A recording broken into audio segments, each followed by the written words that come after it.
भक्तों जय माता दी। महाकाली धाम से हम पुजारी वीरेंद्र भैया जी स्वागत करते हैं अपने महाकाली धाम में। भक्तों कैसे हैं आप लोग सब, और कामना यही करते हैं आप जहां भी रहें खुशहाल रहें, स्वस्थ रहें और भगवान शिव की कृपा आप लोगों के ऊपर बनी रहे। भक्तों चेकिंग करवाने के लिए, साधना करने के लिए और आमंत्रित रुद्राक्ष की माला प्राप्त करने के लिए आप हमारे व्हाट्सएप नंबर पर मैसेज करें, आपको रिप्लाई जरूर दी जाएगी। भक्तों आज का हमारा विषय है कि आपके ऊपर किस देवी देवता की शक्ति है और आपके पास कौन कौन सी सिद्धियाँ हैं, सिर्फ 2 मिनट में पता करें। बहुत लोग जो है इस प्रश्न के लिए हमारे पास बार बार फ़ोन लगाते हैं कि महाराज जी हमारा चेकिंग कर लीजिए, आपके पास जो है हमारे पास किस देवता की सबसे ज़्यादा कृपा है, किस देवता की सबसे अधिक कृपा है और कौन सा देवता हमारे ऊपर कृपा कर रहा है और कौन कौन सी सिद्धियाँ हमारे पास है। इसके लिए आपको आज बहुत बेहद प्रचंड उपाय बताएंगे। बहुत लोगों के ऊपर सवारी भी आती है, लोग समझते नहीं किस देवता की सवारी है, उनके काम भी बनते हैं लोगों के। बहुत लोग जो है परेशान भी रहते हैं, लेकिन ये समझ नहीं पाते, तमाम दरबारों में भटकते हैं, चक्कर लगाते हैं कि हमारे ऊपर किस देवी देवता की शक्ति है। उनको कोई बताने वाला नहीं है, कोई बताता नहीं है। वो इसी में 10-10 साल लोग जो है तो परेशान है। हमारे पास रोज़ ऐसे कई फ़ोन आते हैं जिनके ऊपर जो है तो कोई देवी शक्ति होती है, उनके घर के कुल देवी देवता ही होते हैं, या कि जो है तो कुछ ऐसे कुछ पूर्व जन्म के ऐसे कर्म होते हैं कि देवता की कृपा आपको प्राप्त हो जाती है, सवारी भी बन जाती है। लेकिन लोग समझते नहीं कि किसकी सवारी आ रही है। सवारी खुल के बोलती नहीं है बहुत लोगों की जो है तो घुमाती है बहुत अधिक है। तो लोग यहाँ वहाँ दरबारों में भटकते हैं कि महाराज जी हमारे ऊपर किसकी सवारी है। लोग जो है तो तमाम जो है तो ऐसे परेशान होते हैं।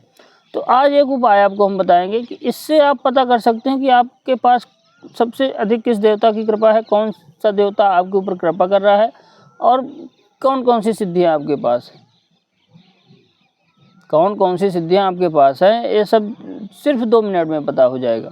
करना क्या है आपको कि जिस दिन रवि पुष्य योग हो, आप ध्यान दे लीजिए, रवि पुष्य योग कैलेंडर में आप जो है या कि पत्रा में अपना नक्षत्र देख सकते हैं। रवि पुष्य योग होता है, एक नक्षत्र है। तो उस दिन आप क्या करें कि रवि पुष्य योग के दिन आप जो है तो शाम के समय आंकड़े की जड़ जो है तो ले आएँ। आंकड़ा कौन सा होना चाहिए? सफ़ेद आंकड़ा होना चाहिए। आंकड़े 2 प्रकार के होते हैं। आंकड़ा आग जो है मदार, इसको हमारे यहाँ मदार भी बोलते हैं, आँख भी बोलते हैं, कहीं कहीं आंकड़ा भी बोलते हैं। पेड़ होता है, 2 प्रकार के फूल होते हैं उसमें, एक सफ़ेद आंकड़ा होता है, एक जो है नौरंगी कलर का भाटा कलर का होता है फूल होता है। अधिकतर भाटा कलर का तमाम मिल जाता है, सफ़ेद वाला कहीं कहीं मिलता है। तो सफ़ेद आंकड़े की जो है जड़ आपको ले आना। शाम के समय आप जो है लगभग 6-7 बजे आप जड़ खोद लाएं। ताज़ी जड़ होना चाहिए, ध्यान रखिएगा।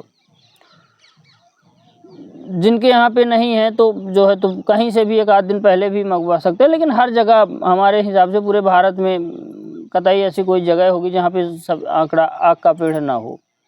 आप वहाँ से जा कर के आंकड़ा खोद लाएं। खोद ले आकर के जड़ उसकी आपको इतनी लंबी चाहिए, 1 अंगुल जो है जड़ चाहिए। आप कोई छोटा भी पेड़ अगर खोद लेंगे तो 1 अंगुल जड़ निकल आएगी। उसको जो है तो जड़ काट लें आप, बस छोटा से इतना टुकड़ा काट लें। रवि पुष्य योग जिस दिन हो, आप ध्यान रखिएगा, रवि पुष्य योग। आप उसको काट करके अपने घर ले आएँ। घर ले आकर के उसको पूजा घर में आप रखें। पूजा घर में शाम के समय अपना जो है तो थोड़ी से उसको गंगा जल दूध में पहले उस जड़ को डुबोएं, मतलब स्नान करवाएं। उसके बाद गंगा जल में, शुद्ध गंगा जल तो ऐसे भी शुद्ध होता है, गंगा जल में जो है स्नान करवाएं और पूजा घर में वहीं पे रख दें। शाम के समय उसमें जो है धूप दिखाएं और दीपक भी दिखाएं और जो है अपने देवी देवताओं की पूजा पाठ करें। धूप दीप दिखा करके, दूध में स्नान करवा के फिर गंगा जल में, फिर धूप दीप दिखा करके आप जो है तो उसको इतने में सिद्ध हो जाएगी वो जड़। अब उससे पता कैसा करना है, ये रवि पुष्य योग में आपको ले आना है जड़, ध्यान रखिएगा। उसी दिन आप प्रयोग भी कर सकते हैं, दूसरे दिन भी प्रयोग कर सकते हैं, तीसरे दिन भी प्रयोग कर सकते हैं, जिस दिन आपको समय हो। नहीं तो प्रयोग नहीं करना तो पूजा घर में वो रखी रहेगी। पूजा घर में उसको जो है तो किसी लाल कपड़े के ऊपर उसको रख दीजिएगा सुरक्षित। उसी दिन प्रयोग करना है तो प्रयोग करने की विधि बताते हैं। करना क्या है आपको कि उस जड़ को जब आपको प्रयोग करना हो तो आपको क्या करना है कि एक लोटा जल ले लेना है पीतल के लोटे में, लोटा जो है पीतल का होना चाहिए, पीतल के लोटे में एक लोटा जल ले लेना है।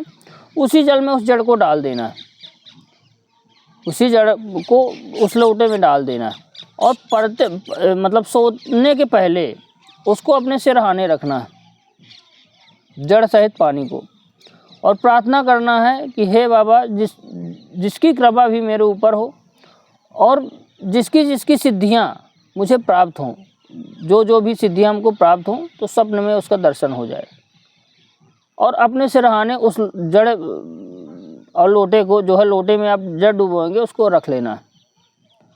और बढ़िया इतना कह करके प्रार्थना करके मन ही मन आप जो है, और लोटे में जो है तो लोटे के जो है तो पैर छू करके और माथे से आगे चक्र से लगा के उसको अपने सिरहाने रख लेना। अपने चारपाई के नीचे बेड जिसमें भी सोते हो, तखत में, बेड में, चारपाई में, उसको नीचे नहीं रखना, सिरहाने रखना। अधिकतर आप बेड में ही पड़े उस दिन या कि तखत में पड़े तो ठीक रहेगा, और सो जाना है।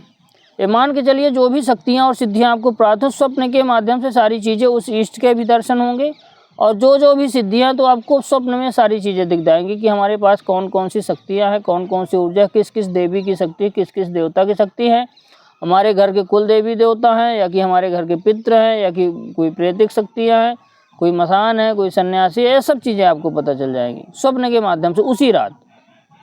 मान लीजिए उस रात आपको पता नहीं चल पा रही, तो आप यह प्रयोग दूसरे दिन भी कर सकते हैं। ऐसा प्रयोग आप 2-3 दिन करेंगे लगातार, 3 दिन तक, तो ये मान के चलिए किसी न किसी दिन दिखेंगी, पहले दिन ही वैसे दिख जाएंगे। ये हमारा किया हुआ, करवाया हुआ प्रयोग।